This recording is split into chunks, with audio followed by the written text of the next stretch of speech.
Assalamualaikum warahmatullahi wabarakatuh. Bismillah walhamdulillah wassalatu wassalamu ala rasulillah Sayyidina wa maulana Muhammad ibn Abdullah wa ala alihi wa sahbihi wa man walah wa la hawla wa la quwata illa billah. Subhanallah alhamdulillah wa la ilaha illallah Allahu akbar wa la hawla wa la quwata illa billahil aliyil azim adada kulli harfin kutiba wa yuktabu abadal abidin wa dahrad dahirin. Subhanaka la ilma lana illa ma 'allamtana innaka antal alimul hakim. Nawaina ta'alluma wa ta'lim wa naf'a wal intifa' wal mudzakarata wat tadhkir wal ifadata wal istifadah wal hatha 'ala tamassuki bi kitabillahi wa sunnati rasulih والدعاء إلى الهدى والدلالة على الخير ابتغاء وجه الله ومرضاته وقربه وثوابه سبحانه وتعالى. قال المصنف رحمه الله ونفعنا به وبعلومه وعلومكم وعلوم سائر الصالحين آمين في كتابه رسالة المذاكرة إلى أن قال وينقض الوضوء الخارج من القبل أو الدبر على ما كان. Setelah kita membahas hal-hal yang membuat kita wajib untuk mandi di pertemuan sebelumnya, kali ini kita akan membahas tentang hal-hal yang membatalkan wudu. Di beberapa pertemuan sebelumnya kita telah membahas tentang fardunya wudu, tata cara wudu sesuai dengan ajaran Nabi Shallallahu Alaihi Wasallam. Maka bila kita sudah memiliki wudu, terkadang ada hal-hal yang membuat wudu kita batal. Lah, apa saja yang membuat wudu kita batal? Yang pertama, wayan gudul wudu, dan yang membatalkan wudu al-khariju minal qubuli, sesuatu yang keluar dari jalan depan. Mau laki-laki ataupun perempuan, awid dubur atau jalan belakang. Alamakan apapun yang keluar daripada jalan depan ataupun jalan belakang.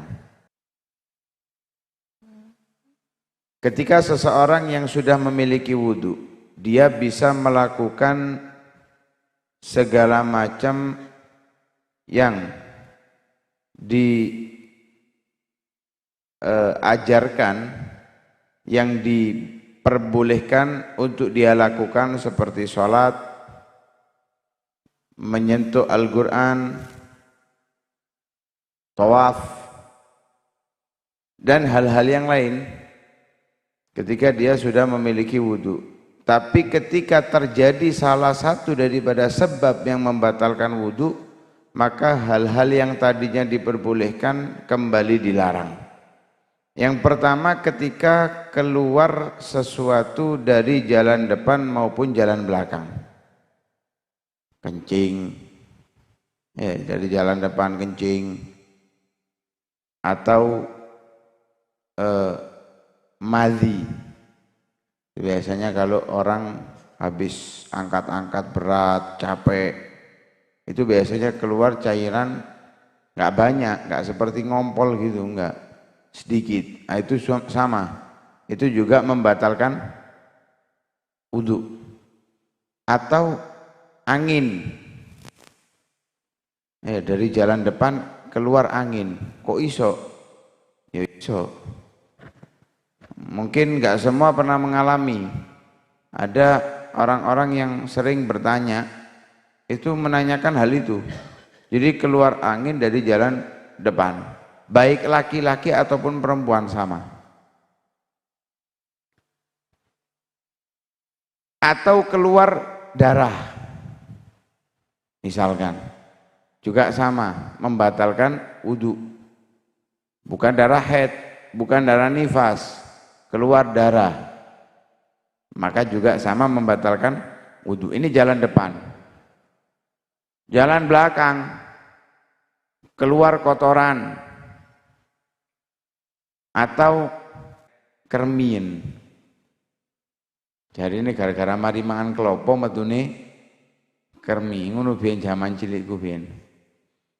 Lah, keluar ulatnya itu juga membatalkan wudu.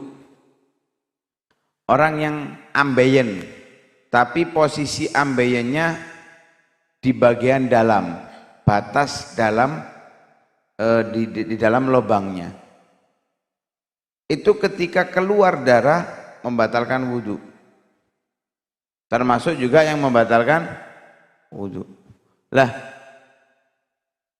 kelelek neker misalnya, guyonan ditabuk kaget melbu, keluar neker batal wudu. Pokoknya keluar dari jalan depan ataupun jalan belakang otomatis membatalkan wudunya, kecuali bila mana yang keluar itu adalah sperma. Ini kemarin sudah dibahas, ketika keluar sperma tidak membatalkan wudu tapi mewajibkan dia untuk mandi. Walaupun nanti kalau diperinci secara mendetail ada persyaratannya. Kapan sperma itu ketika keluar mewajibkan mandi, kapan tidak. Lah kalau nggak mewajibkan mandi berarti dia membatalkan wudu. Kalau spermanya tidak mewajibkan mandi, maka spermanya itu membatalkan wudu. Sperma yang tidak mewajibkan mandi, sperma yang mewajibkan mandi itu ketika dia keluar dari pertama kali. Maksudnya duduk pertama kali metu, sing kedua ketelu enggak, bukan. Artinya itu benar-benar keluar dengan sendirinya. Sebab ada orang keluar dilebokno nang suntikan, dilebokno maneng. Keluar lagi lah, keluar yang kedua ini enggak mewajibkan mandi, tapi membatalkan wudu. Ya. Kemudian yang kedua, spermanya sendiri. Duduk teh wong. Embo, njukuk tekondi gak ngerti. Punyanya sendiri yang keluar. Maka di situ membatalkan mewajibkan mandi. Nah, ini biasa terjadi kepada para wanita. Maaf, kadang keluar sperma suaminya setelah mandi. Maka itu enggak ketika dalam masa liga malam Jumatnya itu kalau memang ada dorongan syahwat dari si perempuan, maka di situ si perempuan wajib mandi lagi. Kenapa? Karena bercampur antara spermanya dia dengan spermanya suaminya. Tapi kalau enggak ada unsur syahwat ketika berhubungan, misalnya gitu obat tidur ambil sing lanang ya gak sadar, kan nggak ada unsur syahwat ketika berhubungan, maka ketika keluar saat mandi itu bukan spermanya sendiri, sehingga tidak mewajibkan dia mandi kembali, namun saat itu membatalkan wudunya. Jadi kalau kita belajar di dalam zubat itu, di antara yang tidak membatalkan wudu itu ghaira maniyin mujibit taghsili, selain sperma yang mewajibkan mandi. Kalau spermanya mewajibkan mandi maka tidak membatalkan wudu asal keluarnya dalam keadaan sadar. Lek turu ya batal wuduke karena turune duduk karena metu spermanya. Nah, ini yang pertama daripada yang membatalkan wudu. Apapun yang keluar dari jalur depan ataupun jalur belakang selain sperma maka membatalkan wudu. Karena itu harus kita lebih perhatikan lagi, kadang muncul was-wasan. Ya, was-was ini yang perlu diperhatikan juga ketika seseorang itu buang air kecil, itu khususnya laki-laki itu sering masih menyisakan, nggak tuntas. Lah di situ ada kewajiban untuk istibro. Ketika belum tuntas wajib istibro. Istibro itu dehem dengan di perut. Ya. apa niku? Batangnya itu di perut dengan jari tangan kiri menggunakan ibu jari dan jari telunjuk. Ya, jari telunjuk dan ibu jari di perut 3 kali. Itu kalau memang masih merasa ada sisanya wajib. Tapi kalau sudah merasa bersih hukumnya sunnah. Kenapa kok diperintahkan demikian? Karena Nabi mengingatkan, karena banyaknya orang yang diazab di kuburan itu sebabnya daripada sisa-sisa kencing.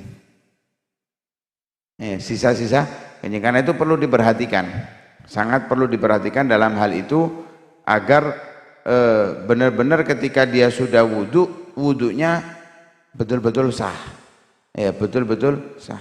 Nah, kalau misalkan masih ada keraguan, itu disundahkan di apa? Kalau pakai celana dalam ya celana dalamnya. Kalau nggak pakai celana ya celananya. Kalau nggak pakai celana pakai sarung ya sarungnya. Itu di area kemaluan diciprati. Kalau misalnya masih ada keraguan, kok gak metu maneh cipratono. Kalau sudah basah kok kroso kok metu, lho iki telese banyu mang. Agar menghilangkan daripada diri kita was-was. Karena was-was itu dari setan untuk merusak fokus ibadah kita kepada Allah Subhanahu wa ta'ala. Wallahu a'lam bishawab. Mudah-mudahan ilmu yang kita dapatkan manfaat, bisa kita praktekkan dalam kehidupan kita syariat Nabi Muhammad SAW, sehingga kehidupan kita bersinar dengan cahayanya Nabi Muhammad SAW. Amin amin ya rabbal alamin. Sallallahu alaihi wasallam Muhammadin wa ala alihi wasallam. Alhamdulillahirabbil alamin.